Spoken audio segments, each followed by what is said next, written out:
اعوذ باللہ من الشیطان الرجیم بسم اللہ الرحمن الرحیم۔ پیارے بچوں، السلام علیکم ورحمۃ اللہ وبرکاتہ۔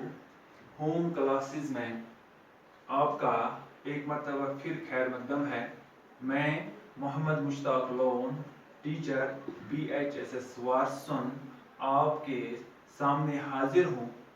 آج ہم غزل کے بارے میں جانکاری حاصل کرنے کی کوشش کریں گے۔ پیارے بچوں، جیسا کہ آپ جانتے ہیں کہ انسان اپنے دلی خیالات کا اظہار زبان سے اور قلم کے ذریعے کرتا ہے۔ زبان سے اپنے خیالات کا اظہار کرنے کو ہم تقریر کہتے ہیں، اور قلم سے اپنے خیالات کا اظہار کرنے کو ہم تحریر کہتے ہیں۔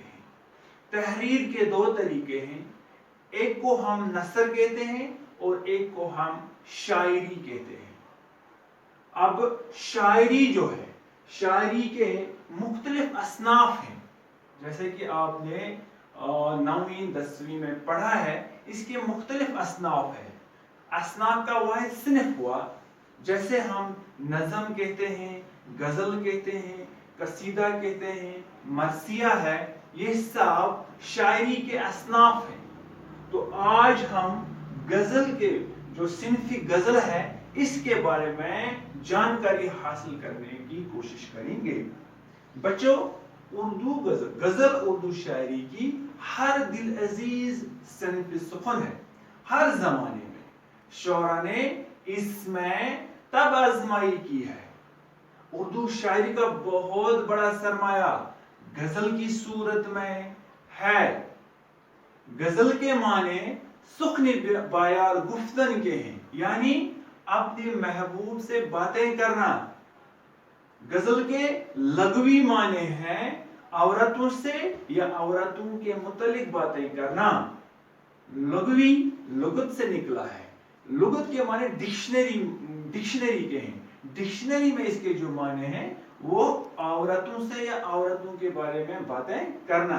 اس طرح عشق و محبت کے موضوعات غزل کے خمیر میں داخل ہیں، لیکن یہ کہنا ٹھیک نہیں ہے کہ صرف عشق و محبت کے موضوعات ہی غزل میں داخل ہے۔ نہیں، ایسا نہیں ہے۔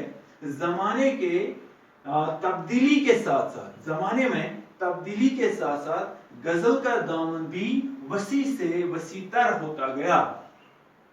غزل میں سیاسی و سماجی، معاشرتی، تصوف، فلسفہ اور انسانی زندگی کے ہر پہلو کی ترجمانی موجود ہے۔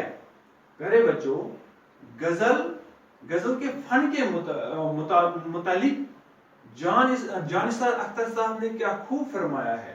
ہم سے پوچھو غزل کیا ہے، غزل کا فن کیا ہے، چند لفظوں میں کوئی آگ چھپا دی جائے۔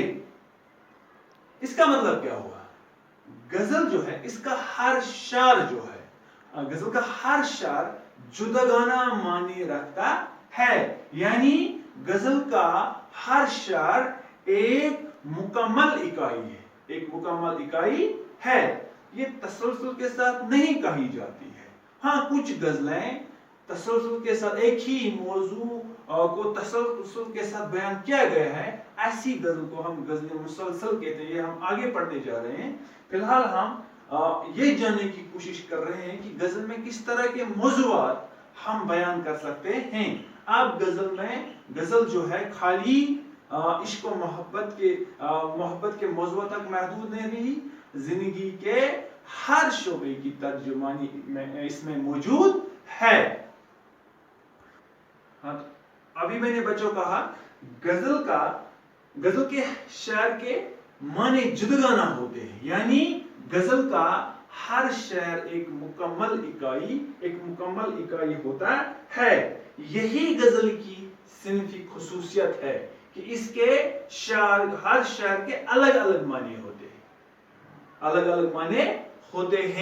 تو معنی جداگانہ ہوتے ہیں، الگ الگ معنی ہوتے ہیں۔ ہر شعر ایک ایک غزل کا ایک شعر ہمیں ایک موضوع کے متعلق ہوتا ہے اور دوسرا شعر کسی دوسرے موضوع کی طرف ہمیں لے جاتا ہے، تو یہی غزل کو باقی اصناف سے ممتاز کرتی ہے، علیحدہ کرتی ہے، یہ علیحدہ کرتی ہے۔ پیارے بچوں، اب ہم غزل کی ظاہری ساخت کے بارے میں بات کریں گے، یعنی باقی شاعری میں جو باقی اصناف ہیں اس میں سے ہم غزل کو کس طرح پہچان سکتے ہیں، تو اب ہم اس کے بارے میں بات کریں گے۔ تو غزل کے جو اجزائی ترکیبی ہیں، غزل کے جو اجزائی ترکیبی ہیں وہ مقطع، مطلع، ردیف، قافیہ اور مقطع ہے۔ اب ہم ایک ایک کر کے ان کے بارے میں جانکاری حاصل کرنے کی کوشش کریں گے۔ تو ظاہری اعتبار سے غزل کے پہلے شعر کے دونوں مصرے جو ہیں وہ ہم قافیہ اور ہم ردیف ہوتے ہیں۔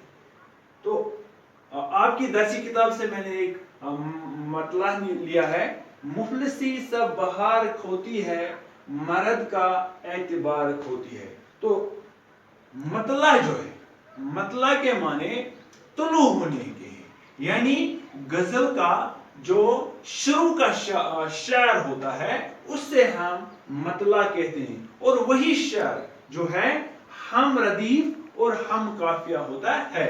بچوں، اب ہم ردیف اور قافیہ کو سمجھنے کے لیے ہم اس شعر کی طرف آتے ہیں۔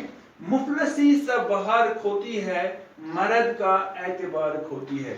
پیارے بچوں، اب آپ اس شعر ہے، اس شعر کے آخری الفاظ پر ذرا غور کیجئے۔ ایک جیسے الفاظ ہیں، کھوتی ہے، کھوتی ہے، تو یہی ردیف ہوا۔ اس کو ہم شاعری اصطلاح میں ردیف کہتے ہیں۔ ردیف کیا ہوا؟ ایسے ایک یا ایک سے زیادہ الفاظ جو شعر کے آخر میں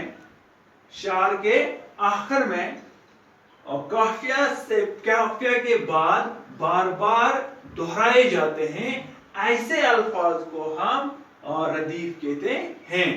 تو قافیہ کیا ہوا بچوں؟ ایسے ہم وزن الفاظ، لفظ کیا ہے؟ ہم وزن الفاظ۔ ہم وزن الفاظ کا مطلب کیا ہوا؟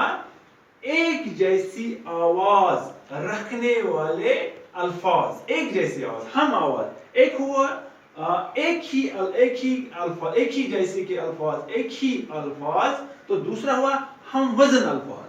ہم وزن الفاظ اگر ہم اس شعر میں دیکھیں گے، بہار، اعتبار، یہ جو اوپر مصرع اولا میں یا مصرع ثانی میں، مصرع اولا میں بہار، مصرع ثانی میں اعتبار، یہ دو الفاظ جو ہیں ان کو ہم وزن الفاظ کہتے ہیں۔ ایک ہی آواز پر ختم ہونے والے الفاظ ہم وزن الفاظ۔ تو یہ بہار، اعتبار، یہ قافیہ ہوا بچوں۔ کیا ہوا؟ قافیہ۔ اب آپ کو سمجھ میں آیا ہوگا بچوں کہ ردیف کیا ہوتا ہے اور قافیہ کیا ہوتا ہے۔ تو مطلع جو ہوا، غزل کا جو شروع پہلا شعر ہوتا ہے اس کو ہم مطلع کہتے ہیں۔ وہ شعر کیا ہوتا ہے؟ ہم ردیف، ہم قافیہ، یعنی ان کا ایک جیسا ردیف ہوتا ہے اور ایک جیسا قافیہ ہوتا ہے۔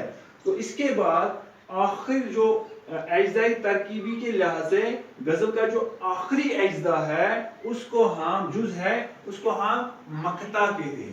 بچوں، غزل میں مقطع اس شعر کو کہتے ہیں جس میں شاعر اپنا تخلص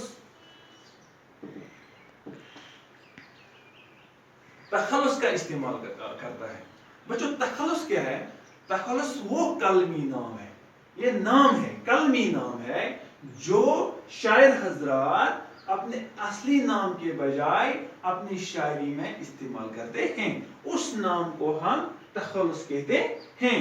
تو غزل کا وہ شعر جس میں شاعر اپنا تخلص استعمال کرتا ہے اس کو ہم مقطع کہتے ہیں۔ اب بچوں سوال پیدا ہوتا ہے، کیا غزل کا آخری شعر مقطع ہے؟ نہیں،